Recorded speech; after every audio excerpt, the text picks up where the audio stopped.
Jornal Nacional começa a exibir hoje uma série de reportagens sobre câncer de mama, o tipo mais comum da doença em mulheres em todo o mundo. Os casos vêm aumentando em pacientes cada vez mais jovens. A reportagem é de Lilian Ribeiro.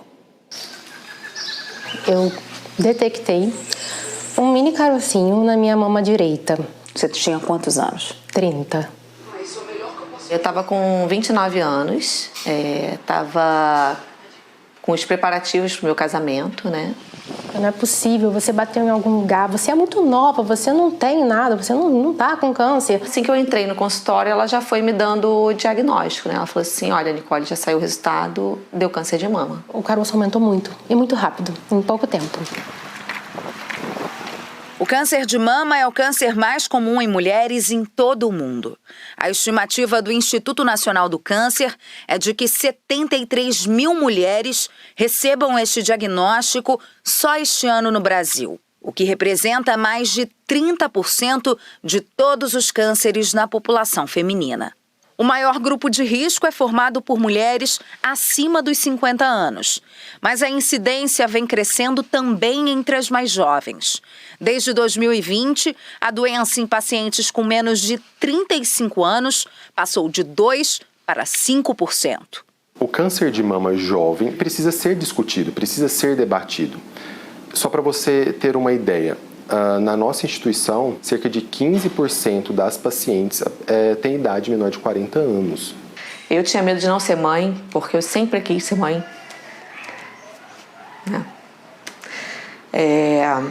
Então, acho que foi medo. Foi, eu não acredito que isso está acontecendo comigo. Realmente, eu só tenho 29 anos, né? Não podia ser depois? Pacientes com história familiar de câncer de mama fazem parte do grupo considerado de alto risco para a doença. Para quem não faz parte deste grupo, o Ministério da Saúde e o INCA recomendam a realização de mamografias como exame de rotina a partir dos 50 anos. Já a Sociedade Brasileira de Mastologia orienta que isso seja feito a partir dos 40. E para quem está fora dessa faixa etária? É aí que, segundo os especialistas, entra um aliado importante, o autoconhecimento. Os pacientes têm que conhecer sua mama e estar ciente de que é possível que isso aconteça nessa idade, né? Porque às vezes as pacientes mais jovens acham que eu sou muito nova para isso, então não preciso pensar nisso. Se conhecer ajuda muito, porque as mamas elas são completamente diferentes. Não existe mama padrão. Esse autoconhecimento faz com que você perceba aquilo que era o seu habitual e que não é mais. Apenas 10% de todos os casos de câncer de mama são hereditários. Entre pacientes com menos de 35 anos, a influência da herança genética aumenta para até 25%. Essas pacientes já nasceram com uma alteração fundamental, de um gene de proteção do DNA. Mas não é isso o que acontece com a maior parte das mulheres que desenvolve câncer de mama. Ter filhos, engravidar cedo, amamentar por mais tempo, são alguns dos fatores considerados de proteção contra a doença. Mas eles também são cada vez menos comuns, por causa das mudanças no nosso jeito de viver. E do outro lado estão fatores de risco, alguns cada vez mais presentes. Má alimentação, sedentarismo, álcool, cigarro, uso inadequado de hormônio. Ao longo da vida de uma mulher, as células da mama vão sendo expostas a esses riscos. Elas vão sofrendo um estresse e a reação a ele pode causar alterações genéticas.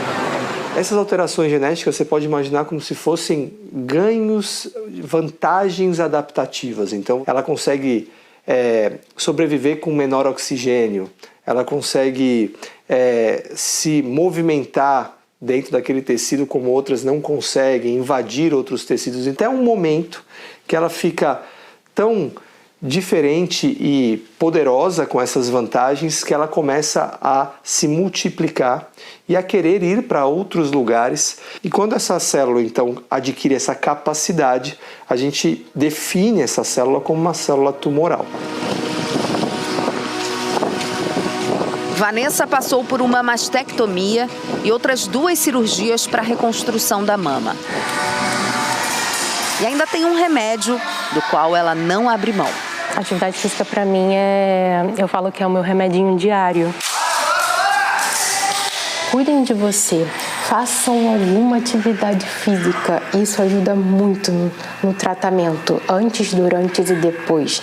Eu acho que não há mais nenhuma discussão. A atividade física reduz o risco do desenvolvimento de tumores e nas mulheres que já tiveram tumores malignos, a atividade física melhora os resultados do tratamento e quando essas mulheres são tratadas depois de uma cirurgia curativa, fazem quimioterapia, hormonioterapia, etc., aquelas que continuam fazendo atividade física pelo resto da vida têm um prognóstico muito melhor. 7 anos depois do diagnóstico, a Vanessa não tem mais nenhum sinal da doença e segue em acompanhamento médico. Ela continua falando do assunto e apoiando outras pacientes pelas redes sociais.